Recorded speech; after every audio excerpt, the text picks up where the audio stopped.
Isang magandang buhay po sa mga manonood at taga-subaybay ng DepEd-R Teletiruan. Ako ay si Resi B. D. Guzman, Master Teacher 1 mula sa Balite Integrated School para sa ating araling pagbibigay ng kahulugan sa mga salitang pamilyar at di pamilyar. Inaasahang pagkatapos ng taruan ay mahahasa ang inyong kakayahan sa nakasaad sa layunin. Ito ang layunin, na ibibigay ang kahulugan ng mga salitang pamilyar at di pamilyar sa pamamagitan ng pag-uugnay sa sariling karanasan. Ating simulan ang ating aralin sa pamamagitan ng isang gawain. Ibibigay ko ang ibig sabihin ng salita, sasabihin naman ninyo kung ano ito. Handa ka na ba? Una, ito ay isang lugar na pinupuntahan natin tuwing linggo upang sumamba sa Diyos. Kung ang sagot mo ay simbahan, tama ka.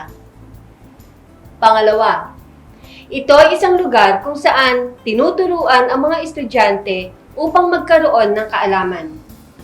Ang sagot mo ba'y paaralan? Kung gayon, tama ka. Pangatlo, sila ang itinuturing na pangalawang magulang ng mag-aaral. Sila ang nagtuturo sa paaralan. Ang sagot mo ba'y guro? Kung gayon, magaling. Tama ang iyong sagot. Ngayon, ano ang salitang napansin ninyo sa mga salitang pinahulaan? Narito yung mga salita. Guro, paaralan, simbahan. Naging madali sa inyo na hulaan ang mga salitang ito dahil madalas natin itong naririnig at ginagamit sa ating pakikipag-usap. Ang mga salitang ito ay pamilyar na salita. Narito pa ang ilang halimbawa ng salitang pamilyar. Una, titigan, na ang ibig sabihin ay tingnan ng matagal. Isa pang salita, iniwan, ang ibig sabihin ay nilisan. At ang sumunod na salita, napagod, na ang ibig sabihin ay nahapo. Ngayon naman ay samahan ninyo akong basahin ang mga sumusunod na salita. Una, piging. Pangalawa, ipinagbunyi. Pangatlo, nalikom. Pang-apat, katoto. At panlima, binabagtas. Ano ang inyong masasabi sa mga salitang binasa natin? Ito ay mga salitang hindi natin madalas naririnig. Paano mo ngayon ito mayahambing sa mga salitang pinahulaan ko sa inyo? Hindi pamilyar sa atin ang mga salitang ating binasa. Kabaligtaran ito ng mga salitang hinulaan natin sa ating unang gawain na pamilyar sa atin. Ang mga salitang ito ay di pamilyar na salita. Ito ay matalinghaga o mahirap maunawaan. Kaya naman kailangang pag-isipan ito at palawakin upang maging maayos ang ating pakikipagtalastasan. Ilan sa mga halimbawa ng di pamilyar na salita at mga kahulugan nito. Halimbawa, mayabong, na ang ibig sabihin ay malago. Marikit, ang ibig sabihin ay maganda. At ang sumunod ay kapara, na ang ibig sabihin ay katulad. Alam ko, nararanasan mong makabasa hindi lamang ng mga salitang pamilyar, kundi mga hindi pamilyar sa iyo. Ano namang paraan ang ginagawa mo upang malaman ang kahulugan ng mga nababasa mong mga salita na hindi pamilyar sa iyo? Hinuhulaan mo? O kaya nagtatanong kay papa, mama, kuya o ate? O kaya naman sinasaliksik ito sa tulong ng Google? Kung ganon, binabati kita sa iyong pagiging mapamalaan. Alam mo bang may isa pang paraan kung paano mo mabibigyan ng kahulugan ang mga pamilyar at di pamilyar na salita? Narito ang paraan. Una, basahin at unawain ang kwento. Pangalawa, pansinin ang mga salitang ginamit sa pangungusap. At ikatlo, ang mga salitang ginamit o tinatawag natin sa English na context clue ang magbibigay ng tulong upang higit na maintindihan ang pamilyar at di pamilyar na salita. Muli nating balikan ang mga salitang binasa natin sa Gawaing 2. Tutukuyin natin ang kahulugan ng mga salita base sa kung paano ito ginamit sa pangungusap.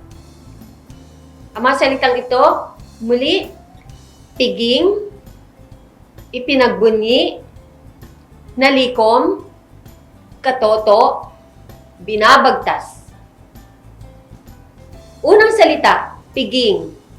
Halimbawa ng pangungusap, pagkatapos ng piging na dinaluhan ng mga magkakaibigan, ay pag-uusapan ang mga paraan upang maayos na may pamigay ang mga tulong para sa nasalanta ng bagyo.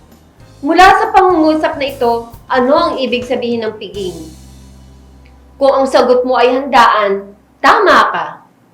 Ang pangalawang salita, pinagbunyi. Ipinagbunyi ng aming pamilya ang pagkapanalo ng aking kapatid sa paligsahan ng pagbigkas ng tula. Mula sa salitang ito, sa pangungusap na ito, ano ang ibig sabihin ng ipinagbunyi? Magaling. Kung ang sagot mo ay pinagtiwang, tama ka. Ang sumunod na salita, nalikom. Tuwang-tuwang ipinamahagi ng mga opisyales ng sangguniang kabataan ang mga nalikom na tulong para sa mga nasalanta ng bagyo. Kung ang sagot mo ay naipon, tama ka. Yon ang ibig sabihin ng nalikom. Ang sumunod na salita, katoto. Ang isang tunay na katoto ay maasahan sa lahat ng panahon. Mula sa salitang ito, ano ang ibig sabihin ng katoto? Magaling. Kung ang sagot mo ay kaibigan, tama. Binabagtas. Maingat na binabagtas ng mga kabataan ng maalikabok na daan patungo sa lugar na nasalanta ng bagyo upang magpamahagi ng relief. Mula sa pangungusap na ito, ano ang ibig sabihin ng binabagtas? Tama ka. Ang ibig sabihin nito ay tinatahak.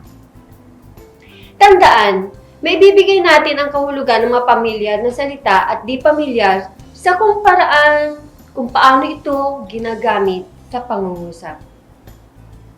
Ito ay tinatawag na context clue sa English. Dumako tayo sa ating pagsasanay. Narito ang panuto. Basahin ang pangungusap. Ibigay ang kahulugan ng salitang may salungguhit. Piliin ang titik ng tamang sagot. Handa ka na ba? Una, nakaupo ang mga mag-aaral sa matibay na salungkwit.